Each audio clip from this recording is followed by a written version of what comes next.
Amém, amém. O apóstolo Paulo, ele dizia: eu sei em quem eu tenho crido. Nós não sabemos quantas pessoas podem dizer: eu sei em quem tenho crido. E hoje de manhã eu quero começar exatamente como vamos começar à noite. Eu vou começar a falar exatamente sobre a mesma coisa, e um pouco mais na frente eu vou virar, tipo assim, à direita, e à noite eu vou começar a falar sobre a mesma coisa, e depois um pouquinho na frente eu vou virar à esquerda. Mas vamos começar igual. Paulo diz que ele sabe, Jeremias diz que bendito é o homem que confia no Senhor, mas ele não para aí, porque você pode confiar em Deus para que Deus te dê o teu verdadeiro Deus, o que é um pecado enorme. Você pode confiar em Deus que Ele vai te dar aquilo que vai te fazer pleno, feliz, e aquilo que você acha que vai te salvar. Você pode confiar em Deus para Ele te dar saúde, dinheiro, casamento, filhos, romance. Então isso não é confiar em Deus de verdade.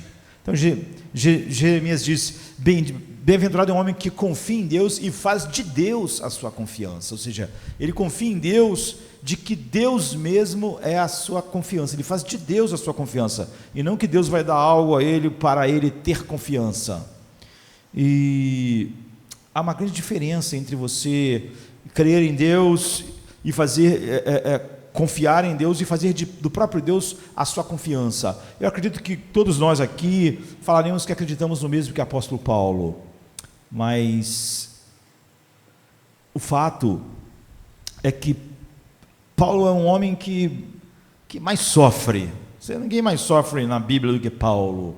Agora, por que será que o homem que teve a maior revelação de Deus, a maior intimidade, a maior bênção para este mundo, sofreu tanto? Entre outras coisas, é para que a gente nunca diga que a nossa situação é tão difícil que o Evangelho não é capaz de suprir, como supriu o apóstolo Paulo. Nós não temos como falar que estamos experimentando qualquer tipo de coisa que ele não experimentou. A questão é se nós podemos dizer que fizemos de Deus nossa confiança e que nós sabemos naquilo que temos crido, de tal maneira que nenhum dia nos deixa confuso a respeito disso. Certa vez eu estava lendo de um homem que atravessava uma catarata assim, numa corda com uma bicicleta, e muitas pessoas achavam aquilo uma loucura total, e eu também acho, e muitas pessoas falavam: não, você não deve ir, você não pode ir, e é perigoso demais, é loucura. Mas tinha um homem que falava assim: não, que isso, eu creio nas habilidades dele, ele é excelente, ele é perfeito, ele é o melhor equilibrista que já existiu, ele é o melhor de todos, é o melhor de todos os tempos.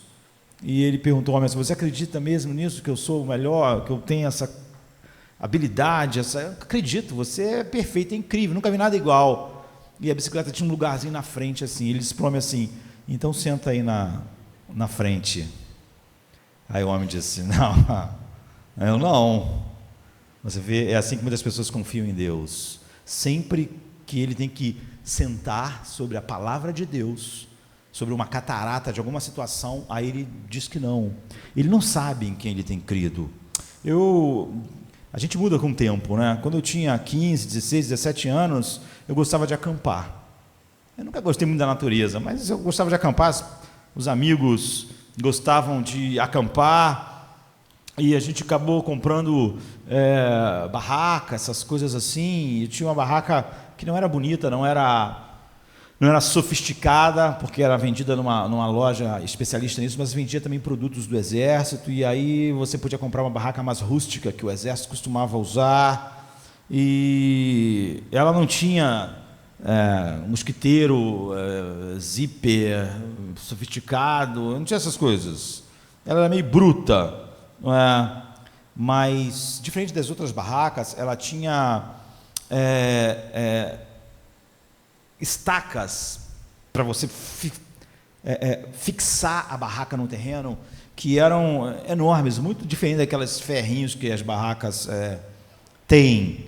E era largo, era um pouco difícil você fazer aquilo penetrar no chão. E depois tinha uma coisa assim que na ponta dela que prendia, Então você gastava mais tempo montando aquela barraca, mas depois que ela estava montada, depois que aquelas estacas grossas como o braço estavam fixadas, então podia acontecer qualquer coisa, podia ventar, podia chover, a gente acampava muito em verão, não é?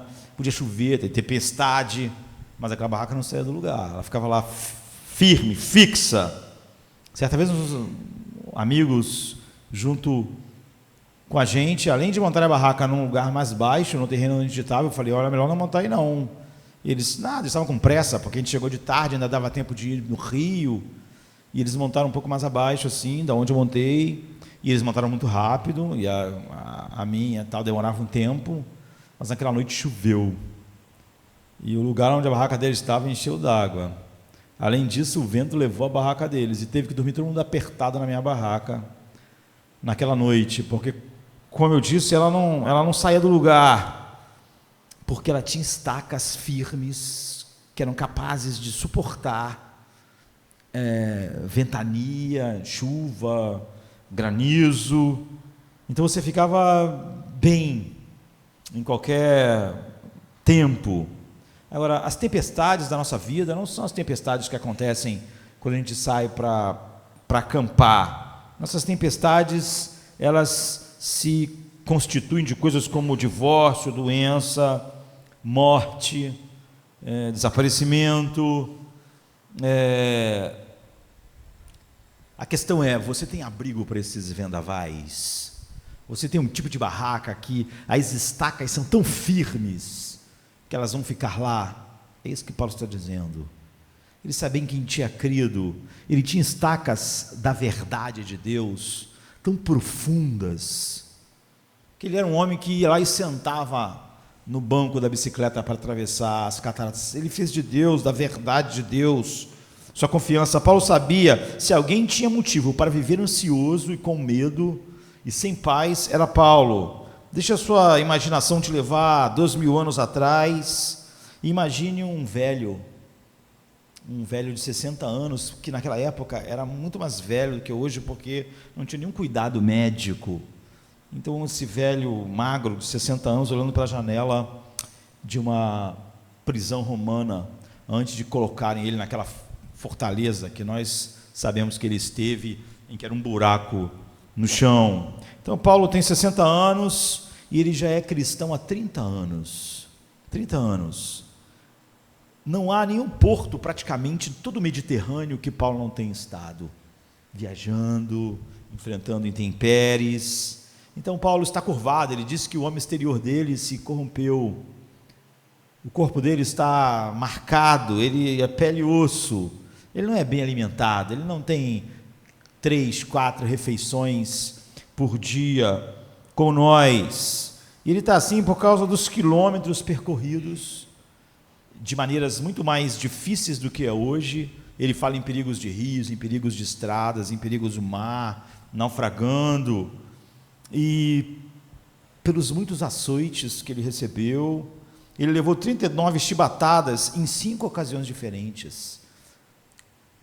Muitas pessoas morriam com esse castigo romano, de 39 chibatadas, as costas ficavam em carne viva, às vezes era possível ver a costela da pessoa pela violência daqueles chicotes que tinham ossos na ponta, pedaços de ferro na ponta. Ele foi espancado assim 39 vezes, e ele foi espancado com varas triplas. Essas varas triplas têm um formato na ponta meio tipo teia de aranha, que deixa aquelas cicatrizes com esse formato de teia de aranha para sempre. Então essas teias de aranha se espalhavam sobre suas costas junto com as outras cicatrizes, e a pele dele estava assim, deformada, as veias protuberantes. Ele foi apedrejado tão violentamente que acharam que ele estava morto, porque ele estava totalmente inerte. Ele foi preso, ele foi abandonado por amigos e colegas de trabalho, e ele enfrentou naufrágio, tempestade, fome. Ele está quase cego, não é? Forçando a vista para poder ler, apesar de você ver no final ele pedir ainda para trazer livros para ele. Por exemplo, em Gálatas 4,15 ele diz: que aconteceu com a alegria de vocês? Tenho certeza que se fosse possível vocês teriam arrancado os próprios olhos para dá-los a mim. Ele está falando isso porque ele tinha essa doença na vista, e ele está dizendo: vocês me amavam tanto que se fosse possível vocês tinham me dado os olhos de vocês para que eu tivesse olhos bons. Nessa mesma carta, no verso 11, ele diz: vejam com que grandes letras estou lhes escrevendo de próprio punho. Ele está dizendo o seguinte: agora aqui no final da carta aos Gálatas, eu mesmo vou escrever em vez de ditar. Agora veja como as letras são grandes, porque ele não enxergava direito. Além disso, ele está esperando o julgamento perante o imperador romano, e Nero havia aprendido a bajular todos os cidadãos romanos, matando cristãos. Ele viu que isso dava popularidade, sabe, quando um político sabe que o povo todo gosta que você faça uma coisa. Só que agora ele não é só um cristão, ele tem um cristão mais famoso em suas mãos. Se matar cristãos comuns gerava um frenesi no Império Romano, matar Paulo é o ápice, é o maior de todos. E Paulo também carrega, além desses problemas, que são inimagináveis para nós, o peso de todas as igrejas recém-fundadas. E os membros estão brigando, e heresias estão entrando, e falsos mestres estão ensinando, e algumas pessoas pregam apenas por orgulho e por inveja. É o que diz Filipenses 1, 15 a 17. Se existe alguém que tem um futuro sombrio, um presente dificílimo e um passado terrível, essa pessoa é o apóstolo Paulo. Seu futuro é tão sombrio quanto era sombria a prisão onde ele estava e o tratamento que ele recebia. Contudo, quando você lê as palavras do apóstolo, você pensaria que ele está passando o final de semana em Búzios, de frente para a praia, não é? Sua carta aos Filipenses não traz uma única palavra de queixa, nenhuma, e ela é uma carta sobre a alegria. Ele nunca ergue o punho para o céu, nunca diz a Deus por quê. Em vez disso, ele rende graças a Deus e convida os seus leitores a fazerem o mesmo. Como eu disse, Paulo realmente sabia em quem tinha crido, e nós precisamos saber. Ele diz assim, em Filipenses 4:4, alegrem-se sempre no Senhor, novamente direi a vocês, alegrem-se. Você vê, quando eu disse que, por que Paulo é o homem que mais sofre na Bíblia? Não é? Junto com Jó, mas o de Paulo, esse sofrimento está durando 30 anos, portanto, nem Jó ficou por um período de tempo tão grande, debaixo de tão grandes pressões e sofrimentos, para que ninguém dissesse que tudo que é o poder do Evangelho não é capaz de lidar com as coisas. Por que Deus deixou ele escrever essa carta de dentro de uma prisão, nessas situações horríveis? Para que hoje você nunca pudesse dizer que o poder de Deus de dar a um homem uma alegria em Cristo tão grande, em todas as situações, é algo que alguém está falando porque, sei lá, não está na noite da alma. Ele está dizendo, alegre-se sempre no Senhor, novamente eu direi, alegrem-se. A prescrição de Paulo para a ansiedade, e é sobre isso que ele está falando nesse texto, ele começa com um chamado à alegria. É o chamado. Paulo usou todas as ferramentas da caixa nesse versículo para montar isso para nós, para chamar nossa atenção. Primeiro, ele utilizou o modo imperativo, de modo que seus leitores ouvissem ele dizer contínua e habitualmente, alegrem-se, alegrem-se. E como se o modo verbal não fosse o suficiente, ele removeu a data de expiração. Ele diz, alegre-se sempre no Senhor. E se por acaso o modo verbal e o advérbio sempre fossem inadequados para você entender finalmente a contundência do que ele está dizendo, ele diz, alegrem-se sempre no Senhor. Novamente digo, alegrem-se. Mas como uma pessoa pode obedecer a sua ordenança? É óbvio que muitas pessoas vão começar a levantar várias coisas naturais para não obedecer. Nós vimos e podemos imaginar, voltando a 2.000 anos atrás, as situações do apóstolo Paulo. Ninguém vai poder pintar um quadro pior, nem no passado, nem no presente, e nem o que está esperando ele, que é a morte, decapitado. por 30 anos. É possível a qualquer pessoa manter um espírito constante de alegria? Nós somos exortados a nos alegrar no Senhor, sempre no Senhor. Então a prescrição de Paulo para a ansiedade começa assim, é um chamado à alegria. Se você tiver qualquer restrição ao Novo Testamento, à palavra de Deus, então é óbvio que você vai dizer que crê nele, mas você nunca vai sentar na bicicleta da verdade para atravessar as cataratas da vida, porque Jeremias diz que bendito é o homem que confia no Senhor e fez dele a sua confiança, e é fácil você crer exatamente no que Paulo diz, mas você não poder dizer, eu sei em quem eu tenho crido. O apóstolo pegou firmemente essa convicção, ele havia erguido estacas de ferro fundido no centro da sua alma, como aquelas da barraca que eu falei, que eram grossas, que tinham a ponta voltada para o lado oposto, que depois que estão enfiadas lá, você gastava um tempo enfiando, mas então aquela barraca podia enfrentar as tempestades. Então o apóstolo Paulo era assim, ele tinha essas estacas da verdade de Deus profundamente enfiadas, ele não tinha elas na mão. Muitas pessoas dizem que creem no que o apóstolo Paulo diz, mas estão com essas estacas na mão, elas não podem segurar nada, uma leve brisa, e sua vida vai voar. Então Paulo está dizendo que Nero possa espumar de raiva, que os pregadores possam se autopromover com o evangelho, em vez de realmente pregarem Cristo este crucificado, sem nenhum autointeresse, que as tempestades viessem, a barraca de Paulo feita de fé verdadeira, dada pelo Espírito Santo, na regeneração, em todos que lhe dão um novo coração, jamais desabaria. É por isso que ele está dizendo, eu sei quem tenho crido, a barraca vai ficar firme, porque eles haviam equilibrado isso com um forte sistema de crenças na alma. Agora, até quando a sua barraca é forte, a minha barraca é forte? Até quando essas estacas estão tão firmes no chão da existência, que a nossa barraca é forte assim?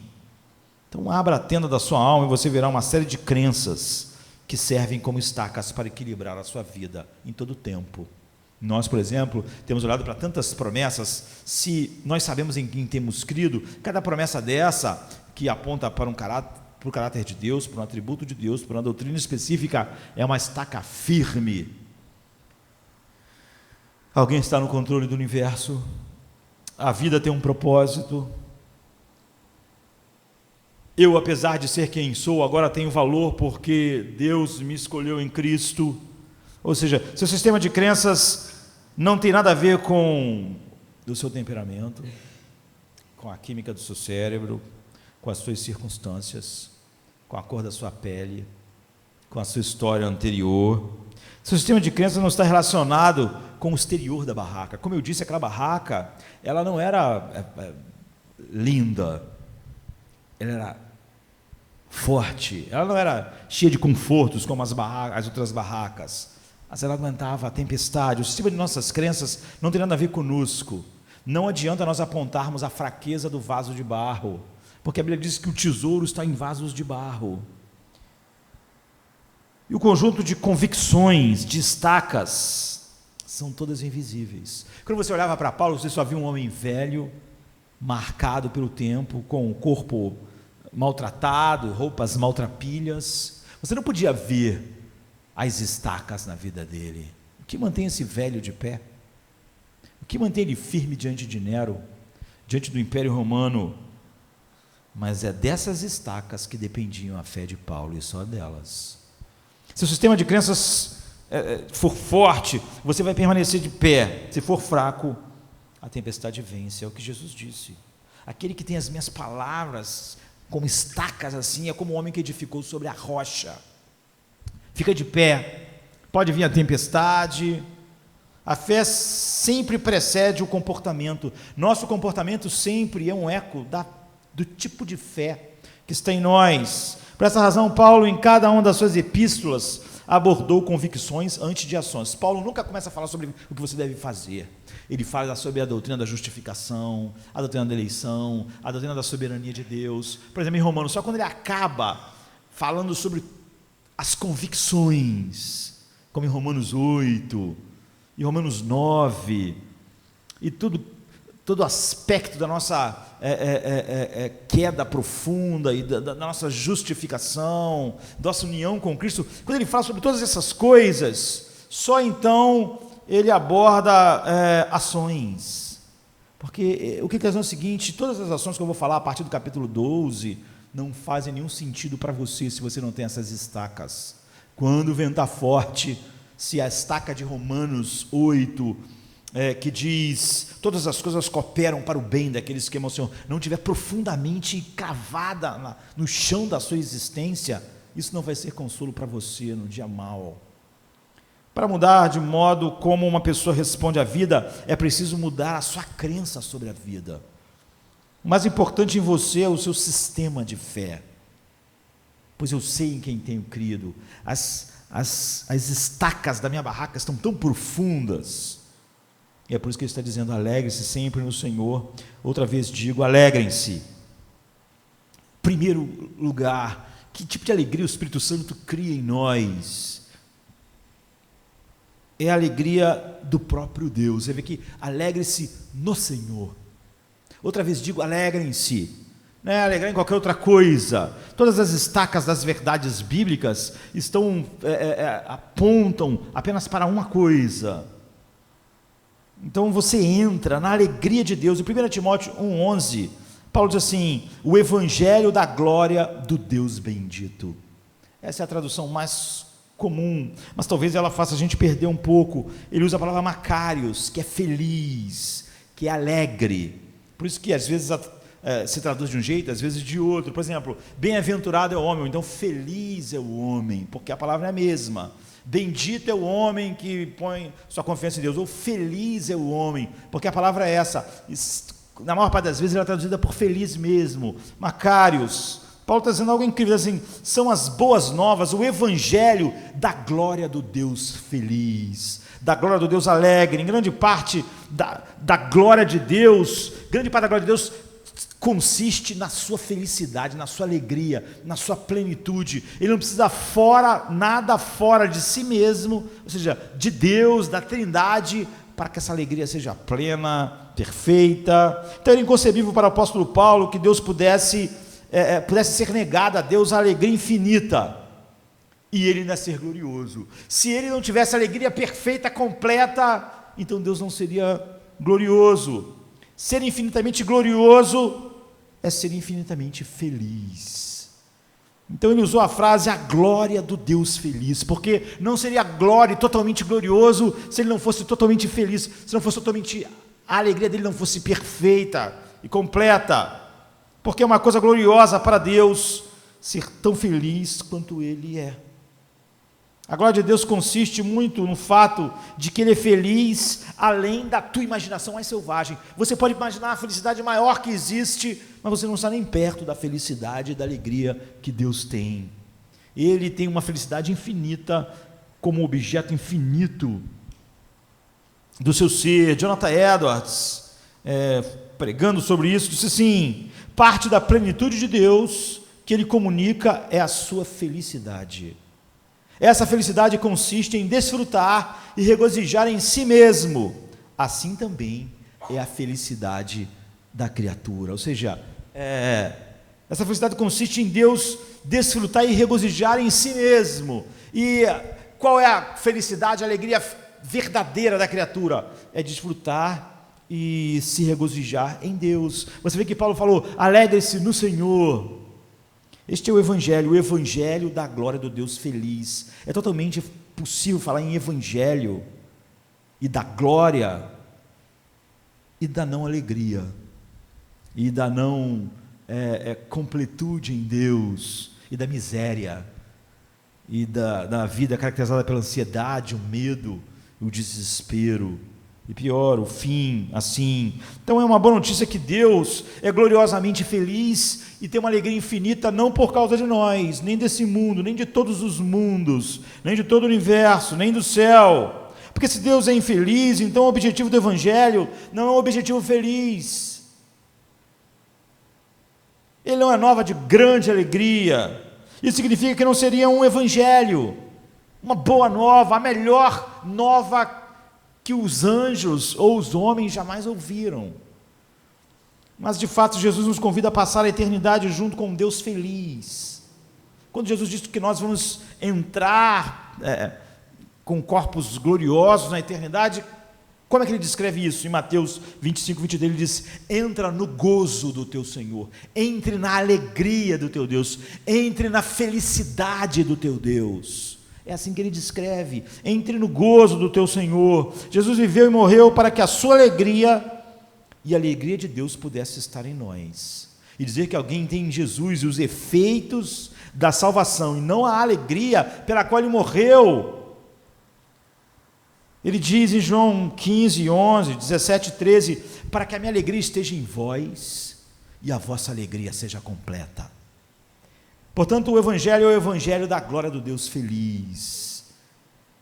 E, em primeiro lugar, onde está a felicidade de Deus?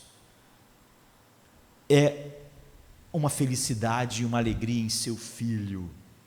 Deus, Pai, é o primeiro é a fonte disso que Paulo está falando aqui. Alegrai-vos sempre no Senhor, em quem o Pai se alegra eternamente, em seu Filho, no mesmo lugar. É por isso que o Evangelho te leva para desfrutar o que Deus desfruta.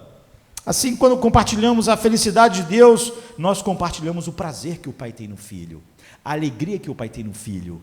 Por isso que Paulo está dizendo que você deve se alegrar no Senhor, em Cristo. E é por isso que Jesus fez o Pai conhecido a nós, para que nós fôssemos unidos ao Pai e tivéssemos a alegria que o Pai tem nele. No final da sua grande oração, em João 17, ele disse ao seu Pai: eu os fiz conhecer o teu nome e continuei a fazê-lo, a fim de que o amor que tens por mim esteja neles, e eu neles esteja. Ou seja, eles me amem com o teu amor, esse amor que enche o seu coração de prazer e deleite. Então, eu vou morrer para que eles tenham isso. Ele fez Deus conhecido para que o prazer de Deus em seu Filho fosse o nosso prazer. E o prazer que Deus tem em seu Filho é infinito. Você vê como Paulo podia lidar com todas as coisas, escrever aquela carta. O prazer de Deus estar em nós e tornar o nosso prazer. Imagine poder desfrutar do que é mais agradável, com energia ilimitada e paixão para sempre. Porque essa é a alegria de Deus. Ela é ilimitada, ela nunca teve início e ela nunca vai ter um fim. E o objeto dessa alegria, em primeiro lugar, é o seu Filho.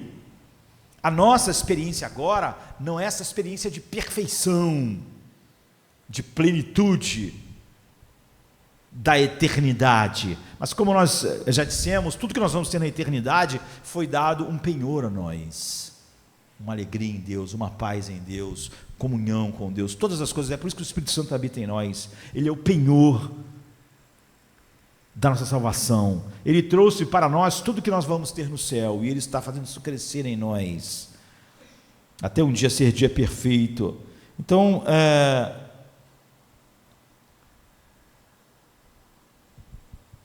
há três coisas no caminho da nossa total satisfação nesse mundo. Uma é que nada tem valor pessoal grande o suficiente para satisfazer os anseios mais profundos dos nossos corações. É por isso que cada busca sempre acaba no final numa dose de frustração, mesmo quando aquilo é tão bom quanto nós imaginávamos que fosse, como o casamento. Mesmo quem tem o melhor casamento do mundo sabe que a alma humana não fica plena e satisfeita. Outra é que nos falta força para saborear o melhor tesouro pelo seu valor máximo. Nós não temos capacidade de experimentar qualquer tesouro no seu valor máximo. Em terceiro lugar, o terceiro obstáculo para completar a satisfação é que nossas alegrias aqui chegam ao fim. Nada aqui dura. Além daquilo não trazer tudo o que nossos corações anseiam, aquilo também não dura. Aquilo está se corrompendo e acaba morrendo e acaba se perdendo. Mas se o objetivo de Jesus em João 17, 26 se tornar realidade, isso vai mudar. Se o prazer de Deus no Filho se torna mesmo o meu prazer agora, então o objeto do nosso prazer é inesgotável e pessoal. Você vê, ele não se esgota nem para o coração infinito do seu Pai. Ele nunca se tornará chato ou decepcionante, ou frustrante.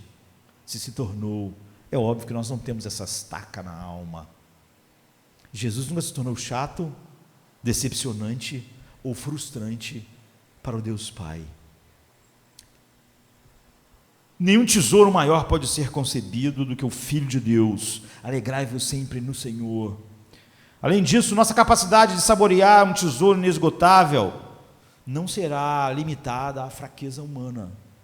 Portanto, não levantemos fraquezas humanas como os obstáculos, porque é para isso exatamente que nós precisávamos do próprio Deus, o Espírito do Deus, que se alegra infinitamente em seu Filho, viesse a habitar em nós. E a gente vai desfrutar então do Filho de Deus como o mesmo prazer que o Pai tem. Então o prazer de Deus em seu Filho estará em nós e será nosso, perfeitamente, e já está em nós hoje.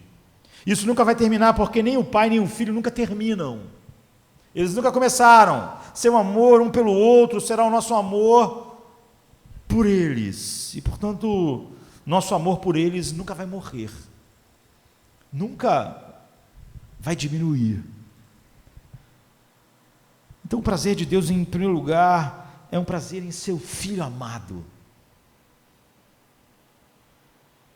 A Bíblia revela isso para nós enquanto nos mostra a face de Jesus brilhando como o sol. Em Mateus 17, Jesus leva Pedro, Tiago e João na montanha, no alto de uma montanha, e quando eles estão sozinhos lá, algo absolutamente incrível acontece, uma das coisas mais incríveis que aconteceu no nosso mundo. De repente Deus puxou a cortina da encarnação e deixa a glória do seu Filho brilhar diante deles. E a Bíblia diz assim no versículo 2: seu rosto brilhou como o sol, e suas vestes tornaram-se brancas como a luz. Eles ficaram aturdidos, eles quase morreram, eles caíram no chão. Pedro escreveu que havia visto a glória da majestade na montanha e que ouviu uma voz do céu. Tanto em 2 Pedro 1, 17 e 18, quanto em Mateus 17, 5, diz assim: este é o meu Filho amado, com quem eu me comprazo, eu tenho todo o meu prazer, eu tenho toda a minha alegria. Quando Deus declara abertamente que Ele ama e se deleita e se regozija no seu Filho, como o Jonathan Edwards tinha dito, Ele dá uma demonstração visual da glória inimaginável do seu Filho para nós. Ele tirou um pouco da cortina da humanidade, para que eles vissem a glória do Filho, para mostrar, dar uma demonstração visual da glória inimaginável de Cristo. Seu rosto brilhou como o sol ao meio-dia, suas vestes se tornaram translúcidas como a luz, e os discípulos caíram sobre seus rostos. Mateus 17, 6. A questão não é meramente que os seres humanos devem se maravilhar com tal glória, mas que o próprio Deus sente um prazer infinito na glória do seu Filho, que podia ser grande demais para nós, porque somos pequenos, mas você vê, essa glória, essa beleza de Cristo, ela é imensa para Deus.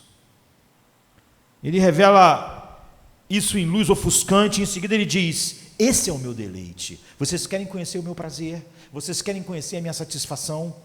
É Ele, é o meu Filho. Isso que Paulo nos chama em Filipenses, é o que o Pai faz. O Pai se alegra sempre no Senhor Jesus Cristo. Uma lembrança faz isso real para nós. Como eu falei, eu gostava de acampar, mas às vezes também ia, não exatamente para um lugar onde tinha que ter barraca, mas a gente ia para uma praia aqui de Ibicuí, uma praia linda, e às vezes era incrível, você dava para ler a Bíblia de noite, quando a luz estava cheia na praia, sem luz nenhuma, e também era bom acordar de manhã e ler a Bíblia, enquanto o sol estava nascendo. E o Salmo 3 diz assim: tu, Senhor, é a minha glória e o que ergue a minha cabeça.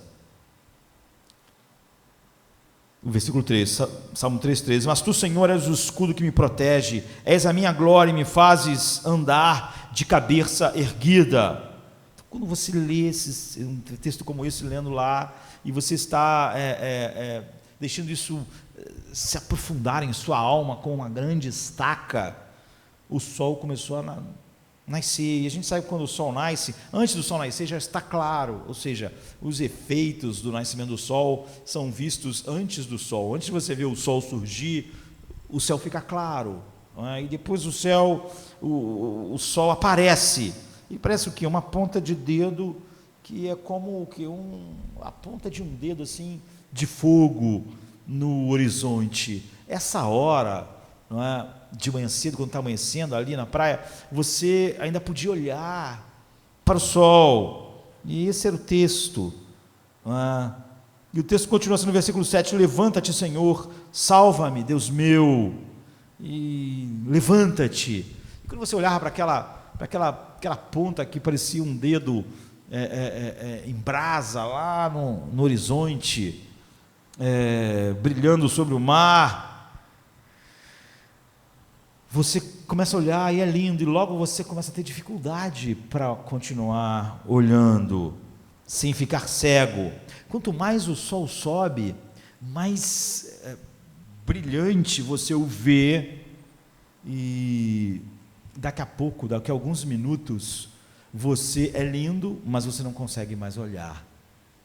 O brilho, a beleza, o brilho é tão grande, nossos olhos não suportam, começam a ficar cegos, mas a força do sol nos faz desviar o olhar. Por mais lindo que seja, você não pode olhar para o sol na sua força total, você não pode olhar para o sol no seu brilho total, mas Deus pode. Entende? Quando Jesus brilhou sobre os discípulos, eles não puderam ver, eles tiveram que cair no chão como mortos. João conta a mesma coisa quando ele vai começar a escrever Apocalipse, ao ver o seu rosto como o sol. Nós não podemos olhar para a glória final, a beleza final de Cristo, sem desviarmos o olhar, como não podemos olhar para o sol, mas o Pai pode. O Pai não tem que desviar o olho, Ele pode ver toda a sua beleza, todo o seu brilho, e o esplendor do rosto do Filho de Deus, em primeiro lugar, é para o desfruto do Pai. Este é meu Filho, a quem eu amo.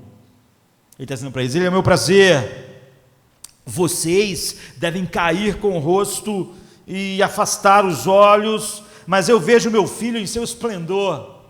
Eu não preciso semicerrar os olhos e num determinado momento, por causa do brilho, afastar meus olhos. Eu posso manter meus olhos fixos todos os dias com amor infinito e alegria que nunca se esvai por toda a eternidade.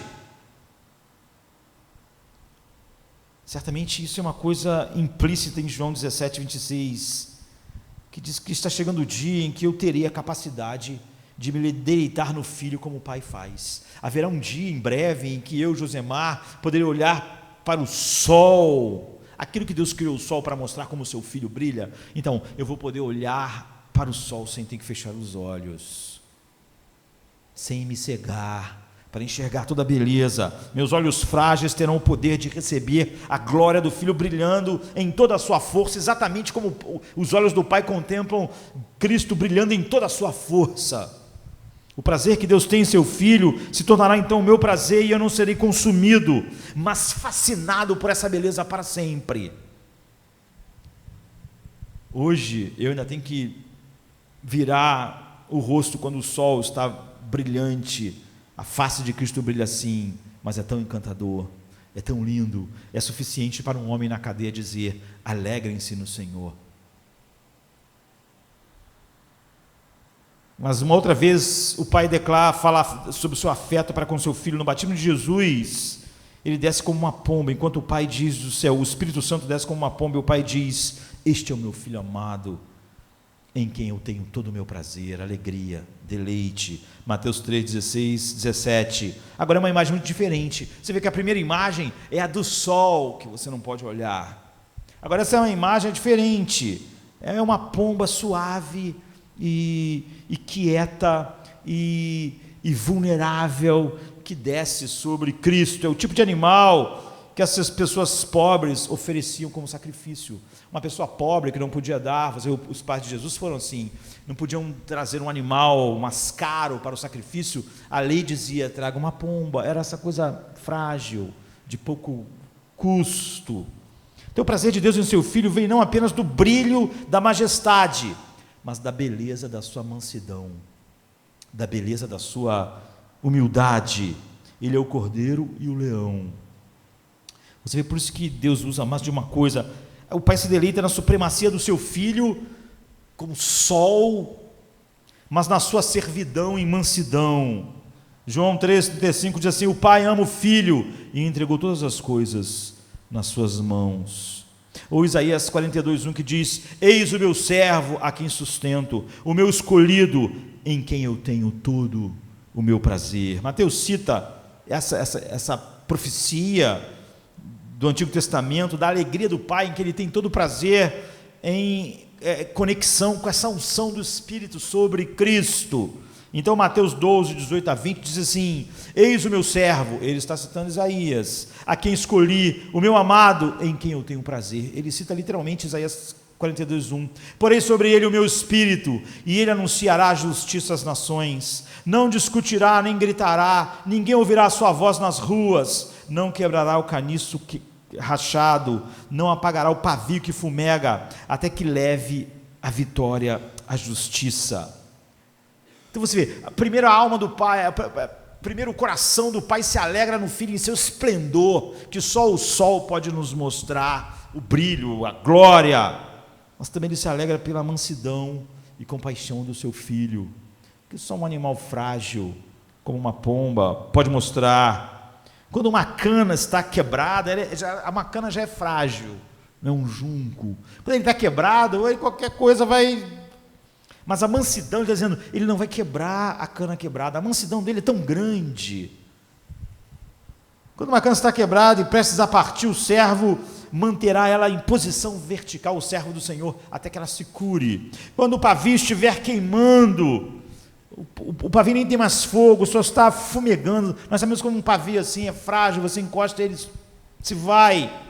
A Bíblia diz, ele não vai apagar. Você vê a mansidão dele, ele que é o sol da justiça. Você vê, assim o Pai exclama: eis aqui o meu servo, em quem minha alma se deleita para sempre. O valor e a beleza do Filho vem não apenas da sua majestade, nem apenas da sua mansidão, mas da maneira como a majestade dele, que brilha como o sol, se mistura com essa mansidão, com essa prontidão em sofrer, com essa prontidão em obedecer, em ele ser manso e humilde de coração. Quando o anjo clamou em Apocalipse 5:2, disse: quem é digno de abrir e quebrar os 7 selos? Então João chorou, porque não tinha ninguém que era. Quem poderia fazer isso? Ninguém, nem no céu nem na terra. E Apocalipse 5:5 diz: não choreis, olhe o leão da tribo de Judá, a raiz de Davi, que venceu para poder abrir o livro e os 7 selos, ou seja, o sol, ele é o leão, ele tem poder infinito, ele brilha assim, ele pode abrir os 7 livros, ou seja, a história está nas mãos dele. Deus ama a força do leão de Judá, o sol da justiça, e é por isso que ele é digno aos olhos do Pai para abrir os selos, só ele. Mas a imagem não está completa, porque como leão ele conquistou, ele brilhou como esse sol todo poderoso. Mas o verso seguinte descreve a sua aparição, é assim que ele é descrito, mas João então olha, mas aí aparece exatamente como aquelas imagens que nós vimos antes. A Bíblia diz assim: e entre o trono e os 4 seres viventes, e entre os anciãos, vi um cordeiro em pé, como se tivesse sido morto. Ou seja, Jesus é digno do deleite do Pai, não apenas como o leão de Judá, mas como um cordeiro mudo que foi assassinado, que foi morto, como uma ovelhinha. Então, um dos sermões de Jonathan Edwards, que Deus usou para o grande despertamento na Nova Inglaterra, de 1734 a 1735, foi As Excelências de Cristo. Eu gravei, está lá no Facebook, no YouTube.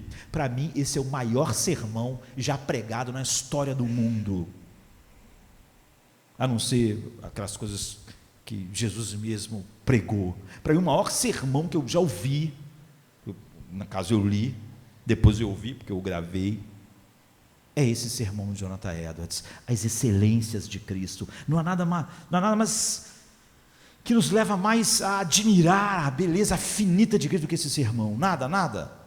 A obra de Jonathan Edwards é um Monte Everest, mas esse é o pico. eu diria. Nele, Jonathan Edwards revela a glória do Filho de Deus, descrevendo a admirável conjunção das diversas excelências de Cristo. O texto de Jonathan Edwards é Apocalipse 5, 5 e 6, que revela exatamente isso que nós falamos. Ele é o leão que venceu para abrir os 7 selos, e depois João olhar e ver um cordeiro, e não um leão.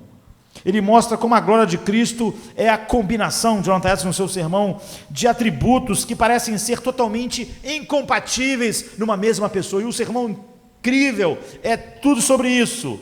Em Jesus Cristo, Jonathan Edwards diz, se encontra majestade, alteza infinita, mas ao mesmo tempo infinita condescendência, duas coisas que você não imagina na mesma pessoa, majestade infinita e infinita condescendência. Ele tem justiça infinita. Normalmente nós nos achamos um pouquinho melhor, já achamos que podemos condenar todo mundo. Falamos que acreditamos na graça, mas de alguma maneira achamos que realmente somos aceitos por Deus, por alguma coisa que há em nós. E não que todos estão debaixo da ira de Deus, e a única diferença entre nós e o mundo é que a misericórdia de Deus. Mas você vê, nós imperfeitos somos logo duros, mas Jesus, ele tem justiça infinita, ele é a própria justiça, mas no entanto ele tem graça infinita. Como alguém infinitamente justo é infinitamente gracioso. Quanto mais nós nos achamos justos, menos graciosos nós somos. Ele tem glória infinita, mas ninguém é mais humilde do que ele. Isso não combina. Naturalmente, quem tem muita glória no mundo, dinheiro, poder, riqueza, não é humilde. Ele diz, vinde a mim, aprendei de mim, porque eu sou manso e humilde de coração. Paulo diz, como alguém que diz que acredita, que crê, e que viu essa beleza, não se alegra no Senhor, e outra vez, e outra vez, e outra vez. Ele tem majestade infinita e mansidão transcendente, ele tem profunda reverência para com Deus, sendo igual a Deus. Nós temos pouca reverência para com Deus, queridos. O filho tem toda a reverência para com seu pai. Você vai ver sempre ele falando Pai Santo, você vai ver ele de joelhos diante do Pai, mas ele é Deus. É Deus ajoelhado diante de Deus, é Deus se submetendo a Deus, é Deus obedecendo a Deus, é Deus dizendo, não faça a minha vontade, faça a sua. Mas ele é Deus, o Pai não é mais Deus do que ele. Jonathan fala sobre isso, como pode, essa profunda reverência que o filho tem pelo Pai, sendo que ele é Deus. Não há nenhum poder, não há nem nada que o Pai tenha que ele não tem igual. Mas ele combina isso, a sua deidade infinita, com uma reverência pelo seu Pai. Ele tem uma dignidade, ele é o único homem digno que viveu no mundo de receber todo o bem, mas foi o único homem que recebeu todo o mal, sem jamais reclamar, sem jamais gritar que não entendia, que não era justo, porque ele era santo e perfeito, e ele era, portanto, ele era o homem que merecia toda a bondade, tudo de bom, e o que ele recebeu foi tudo de mal, mas ele estava pronto a receber tudo de mal. Ele tinha um grande espírito de obediência, mas a Bíblia diz que ele tem um domínio sobre todas as coisas. Quando você domina tudo e tudo tem que te obedecer, é difícil você ter um espírito de obediência. Porque se tudo tem que te obedecer, naturalmente é o oposto de ter um espírito que está pronto a obedecer. Mas apesar de ele ter domínio sobre todas as coisas, ele está sempre pronto a obedecer. Sobre isso que o sermão de Jonathan Edwards é o mais incrível, porque é tudo sobre Cristo e nada é mais maravilhoso do que isso. Jesus tem soberania absoluta sobre tudo. No entanto, ele tem uma resignação perfeita. Se você fosse soberano sobre tudo, você aceitaria um plano e se resignaria a esse plano, ele contando com esse plano, incluindo sua morte, a ira sobre você, e você recebendo tudo de mal, para que outros recebam graça. Jesus é autossuficiente. A autossuficiência é você não depender de nada e nem de ninguém. No entanto, ele tem completa confiança e dependência do Pai. Nós, quantas vezes não nos alegrarmos, estamos ansiosos, é dizer, eu não posso confiar em Deus. E nós não temos controle sobre nada. É pura arrogância, puro pecado. Mas Jesus, que tem autossuficiência, Ele tem a vida em si mesmo, Ele tem todo o poder, Ele está pronto a confiar no Pai e se submeter ao Pai. E é assim que vai o sermão de Jonathan Edwards. É incrível. Paulo está dizendo, se você vê o cordeiro e o leão assim, vocês não estão admirados de eu estarem alegre nessa cadeia romana e na perspectiva de ser decapitado. E se vocês creem no Cristo que eu creio, se Ele é o que Ele é para mim, se há essa estaca na alma de vocês, então vocês vão se alegrar no Senhor. E outra vez digo, alegrem-se. É assim que Paulo trata a ansiedade. Embora as qualidades de humildade e mansidão não se manifestassem até a encarnação, elas estavam lá o tempo todo. Você vê, Jesus nunca na eternidade, um anjo, um querubim, um serafim, nunca podia ver um ato humilde dele, um ato de submissão, um ato de rendição. Mas não é porque, é porque simplesmente na eternidade, essas qualidades não podiam se manifestar. Jesus não houve uma mudança nele quando ele se tornou um homem. Ele é exatamente quem ele era.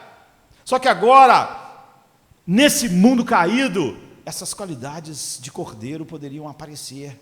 E você vê que todos os cânticos no céu são sobre o Cordeiro de Deus, sobre essas qualidades. E é por isso que o amor que o Pai tem por ele não aumentou quando Jesus veio ao mundo. Olha como ele obedece, porque o Pai conhecia o seu coração humilde, reverente, que se prostra. Jesus canta um hino antes de ser preso, canta um hino de louvor ao Pai. Era Deus louvando Deus, Deus cantando para Deus. Nunca houve uma época em que se negou ao Pai um prazer infinito ao seu Filho, porque o seu Filho sempre foi assim, eternamente. Todo plano é para mostrar esse Filho. Deus amou o seu Filho no próprio ato de criar o universo. O tempo passa rápido. Eu gostava ele amava e gostava de seu Filho como sua palavra, sabedoria e poder, criativo na criação. Sem ele nada do que foi feito se fez. O Pai se alegrava nele ao criar o universo com ele. No princípio era o Verbo estava com Deus, o Verbo era Deus, ele estava no princípio com Deus, e todas as coisas foram feitas por ele. O Filho era a sabedoria do Pai criando, o Filho era a voz do Pai criando.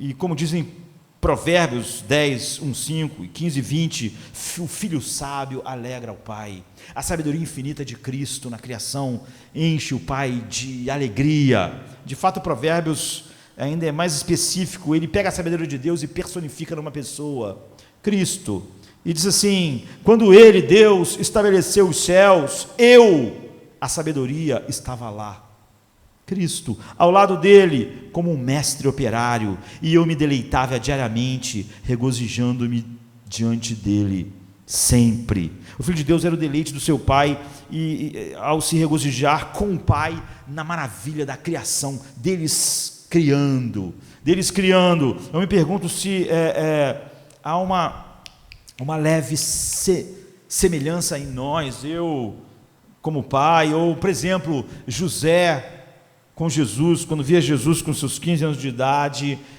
20 anos de idade, cantarolando, trabalhando a madeira, encaixando os pés de um banco, fazendo uma obra perfeita com suas mãos na carpintaria. Nós podemos imaginar Jesus fazendo isso e o pai José encostado numa porta, olhando e rindo. Ele se tornou um bom carpinteiro, como eu, e Jesus tirando a madeira com prazer. A habilidade do seu filho, nesse caso, seria a evidência da habilidade de José, que ensinou a ele a arte da carpintaria. E quando juntos eles levantavam uma mesa para a sinagoga, para a casa de alguém. Eu tenho 2 filhos, embora nunca tenha visto nenhum deles pregando, por exemplo, eu os vi crescer, tirando notas altas na escola todo o tempo, brincando quando crianças, lendo livros com eles e lutando. Eu vi eles lutando com espadas, com um dragão dragões imaginários, eu vi com as suas brincadeiras infantis, e quando eu vejo as suas habilidades, eu penso em quanto tempo nós passamos juntos, como lemos juntos, como conversamos, e o meu coração sente admiração de eu estar criando coisas através dos meus filhos. Tudo isso que meus filhos vão fazer é como se eu estivesse fazendo através deles. Foi assim que eles cresceram. Quando eles se alegram com isso e quando sorriem para mim, nessas coisas da vida que já foram de criança e às vezes se tornam de adulto, esse é um dos maiores prazeres da minha vida. Talvez isso aconteça conosco, pais. Deus permita isso como um eco do seu prazer em seu filho, quando junto eles criaram o universo. Imagine o olhar que eles deram um para o outro quando a multidão das galáxias surgiram, quando Cristo falou. Nenhum outro relacionamento se aproxima a isso, é único. O filho é absolutamente único nas suas afeições do pai, ele é o filho unigênito. Existe o filho por geração eterna e os filhos por adoção, que somos nós. Quando a plenitude do tempo chegou, Deus enviou o seu filho para remir os que estavam debaixo da lei, para que pudéssemos receber a adoção de filhos. Gálatas 4 e 5. E só quando você vê Jesus como o Pai vê, você é habilitado, você é chamado filho de Deus. Como diz João 1,12, se você não vê o filho como o pai vê, você não é filho de Deus. É por isso que Paulo está dizendo, alegrem-se no Senhor, é assim que Deus se alegra no seu filho. Se vocês são filho dele, o Espírito dele habita em vocês, esse Espírito que flui esse amor. Uma vez eles usam uma expressão notável, meu pai e seu pai, meu Deus e seu Deus, mas ele nunca, não sei quando está ensinando eles a orar, fala nosso pai. Ele fala, meu pai, porque ele tem essa intimidade. Ninguém conhece o filho senão o pai, ninguém conhece o pai senão o filho. E quem é o filho, quiser revelar, né? Mateus 11:27, ou João 1:18, ninguém jamais viu Deus, o filho unigênito que está no seio do pai, ele o fez conhecer. Então, porque ele chamou Deus Pai de seu próprio pai, se fazendo igual a Deus, é que as pessoas quiseram matá-lo, como está em João 5:18. Essa intimidade do filho e do pai é tão grande, que ele diz, o pai me ama, o pai ama o filho, e mostra-lhe tudo o que ele faz, ou seja, todos os planos do pai estão centrados no filho, ele não retém nada para o seu filho, aquele que Deus enviou fala as palavras de Deus, pois não é por medida que ele dá o Espírito, o pai ama o filho e entregou todas as coisas a ele, João 3, 34 e 35, e ele faz sempre tudo que agrada e exalta o Pai, de tal maneira que João 10:17 diz, por isso o Pai me ama, porque eu dou a minha vida. Ou seja, não há nada no plano do meu Pai que eu não esteja alegremente pronto para fazer, até dar a minha vida. Assim o Pai busca todos os meios possíveis para manifestar o deleite e alegria infinita que ele tem em Cristo, e esse é o plano eterno, é só para mostrar isso, esse amor, não é? Esse deleite final. Todos os anjos, por maiores que sejam, eles estão completamente capturados pela beleza de Cristo em adoração. Em Filipenses 2:9 a Bíblia diz, ele lhe dá um nome que está acima de todo nome, ele o coroou com honra, como está em Hebreus 12:9, e João 17:5, ele o glorifica em sua própria presença com a glória que ele tinha antes que o mundo existisse. É o que Jesus diz que ele vai ter de novo ao completar a sua obra. Então, nós não temos tempo, infelizmente, mas é impossível exagerar o afeto, a alegria, o deleite que o pai tem no filho. Agora, o Espírito do Pai habita em nós. Nós vemos essa afeição ilimitada por trás da lógica de Romanos 8:32, aquele que não poupou o seu próprio filho, mas o entregou por todos nós, como não nos dará com ele todas as coisas? O verso diz assim, a coisa mais difícil no plano eterno de Deus era ele entregar seu filho, mas se ele entregou o seu filho, que é o amor, o amado do céu, duvidar de que ele fará tudo para que todos os eleitos estejam diante dele, como ele disse, é ridículo. Porque o que seria difícil agora para Deus, só existe uma coisa difícil para Deus, era algo sobre o seu filho. E ele para manifestar a beleza final do seu filho, passou sobre isso. Então Colossenses 1,13 diz, ele é o filho do seu amor. Certa vez, um grande servo de Deus do passado diz, Deus nunca muda de ânimo, ou esfria em suas afeições, ou perde seu entusiasmo. Isso é verdade sobre Deus, mas isso é verdade sobre Deus, é verdade essencialmente sobre o seu filho, e tudo que ele faz em seu filho. Ele queimou em fervor e zelos inimagináveis. Portanto, Jonathan Edwards diz, a felicidade infinita do pai consiste em desfrutar o seu filho com alegria infinita.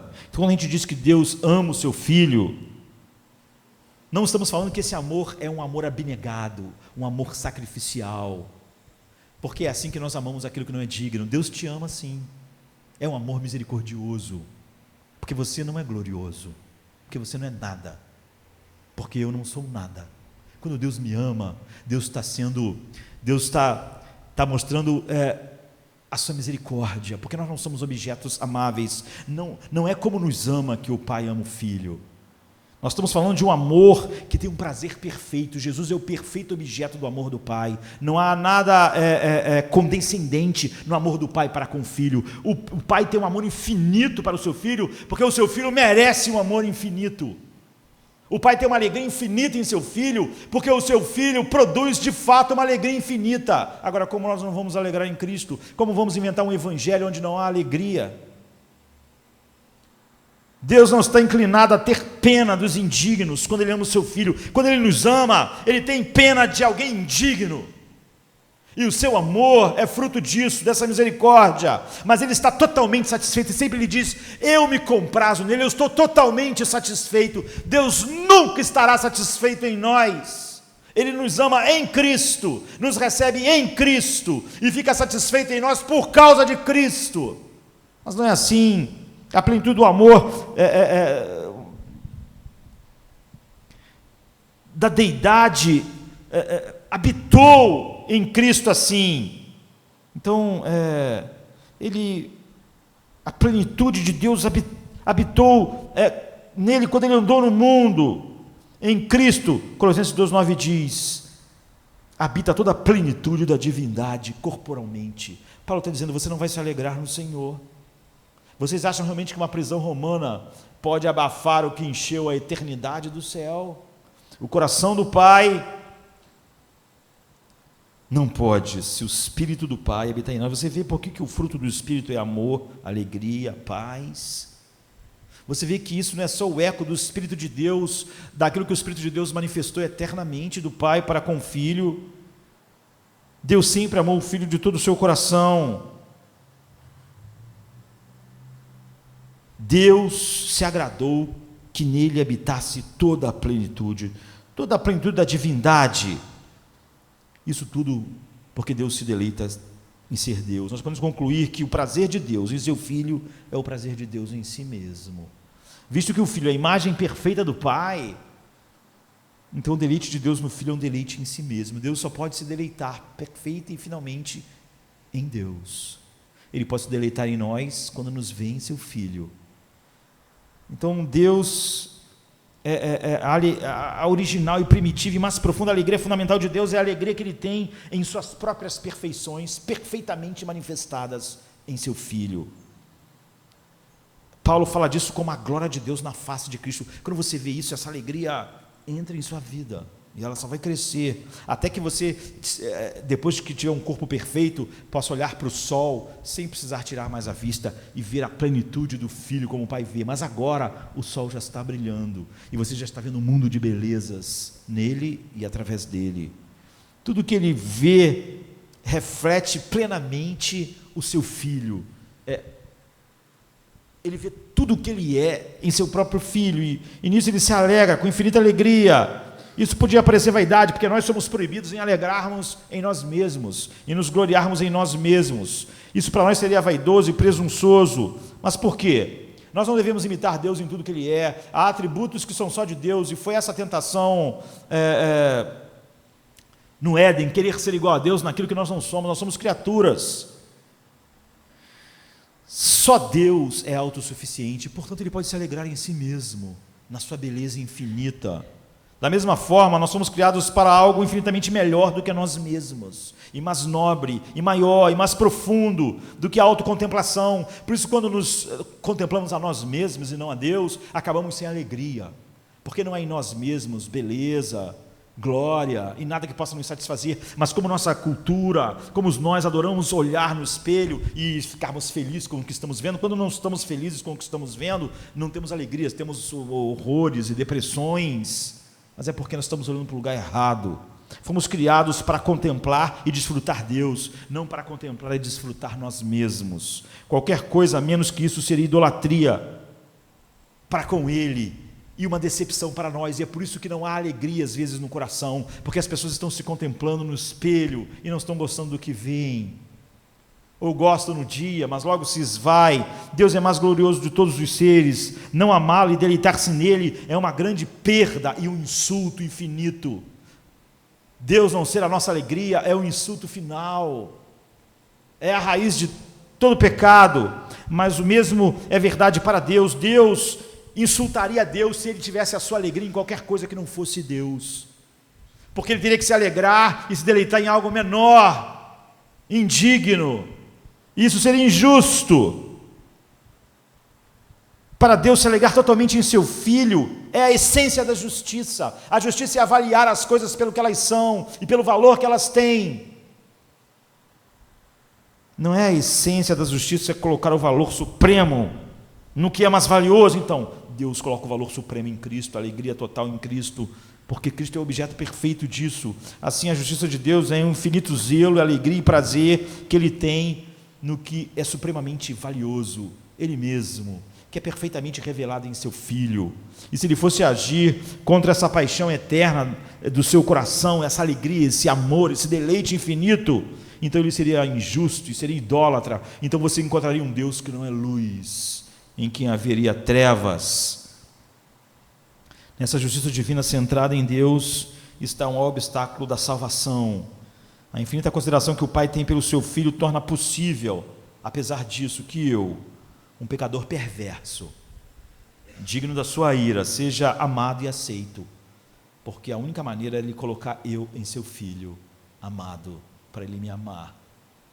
E a única maneira era a justiça do seu Filho satisfazer Ele. Por isso que alguém que quer juntar alguma coisa ao que Cristo fez, e não um sola gratia, um só lhe deu glória, perdeu o Evangelho. Essas doutrinas não são periféricas. Então eu posso me juntar com Davi e orar no Salmo 25:11, pelo amor do teu nome, ó Senhor, perdoa minha culpa. Qual outra razão que eu poderia encontrar para Deus me perdoar, a não ser por amor dele mesmo, pela beleza do seu Filho, pela glória do seu Filho? O novo entendimento é que Jesus agora expiou o pecado e vindicou. Isso é tão perfeito. Esse é o Filho amado em que Ele se compraz. A obra dele é tão perfeita que Ele pode receber homens tão indignos como nós, só por causa do seu amor e da sua alegria em seu Filho. Agora Ele pode se alegrar em nós.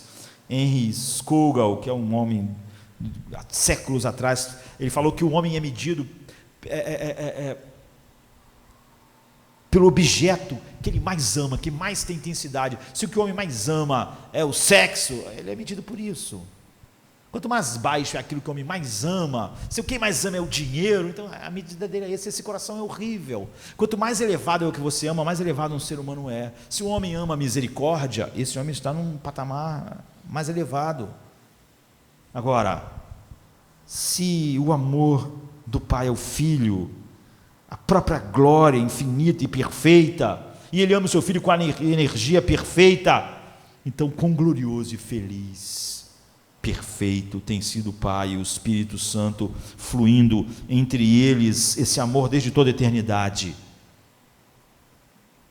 Se isso é verdade para você e para mim, nós vamos nos afastar de todos os ressentimentos triviais, prazeres fugares, buscas mesquinhas do materialismo e da espiritualidade meramente humana, e vamos com Paulo, em qualquer situação, ouvir o que Paulo está dizendo com essa visão imensa.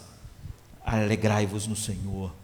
Outra vez digo, alegrai-vos, e vamos ser arrebatados pela alegria que Deus tem em seu Filho, que é o esplendor da imagem do Pai. Está chegando o dia em que o prazer do Pai no seu Filho estará em nós perfeitamente. Nós vamos poder olhar para o sol. Mas o grande pecado é que pessoas que são parte do povo visível de Deus fazem exatamente o oposto. E Jeremias 2, 12, 13 diz assim: espantai-vos disso, ó céus, e horrorizai-vos, ficai verdadeiramente desolados, diz o Senhor, porque o meu povo visível, né, fez duas maldades: a mim me deixaram o manancial das águas vivas e cavaram cisternas rotas para as suas alegrias, para seu prazer, para a sua identidade, cisternas rotas que não podem reter as águas. Ou seja, o manancial é Cristo, e Deus tem esse prazer imenso nele, a alegria transbordante de Deus em Deus, sem começo e sem fim, sem fonte, sem causa, é a coisa primeira e é aquilo que estabelece.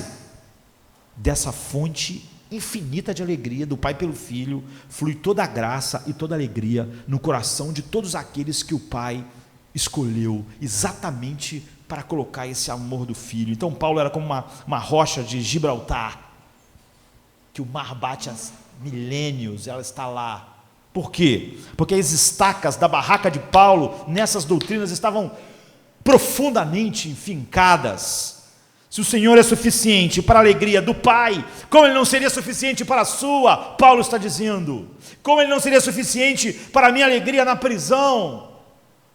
Alegre-se sempre no Senhor, novamente direi, alegrem-se. A prescrição de Paulo para a ansiedade começa com um chamado à alegria. Ele diz: regozijai-vos sempre no Senhor, alegrai-vos sempre no Senhor. Outra vez digo: regozijai-vos, seja a vossa equidade notória a todos os homens, perto está o Senhor, não fiquem ansiosos por coisa alguma, antes as vossas petições sejam em tudo conhecidas diante de Deus, pela oração e súplica com ações de graças, e então a paz de Deus, que excede a todo entendimento, guardará os vossos corações e os vossos pensamentos em Cristo Jesus. Esse é o evangelho da glória do Deus feliz. Mas depois de nós escavarmos assim, esse é o evangelho que nos salvou. Esse é o único evangelho que existe. Como eu disse hoje à noite, eu vou começar no mesmo texto, caminhar um pouco na mesma estrada e entrar numa outra direção.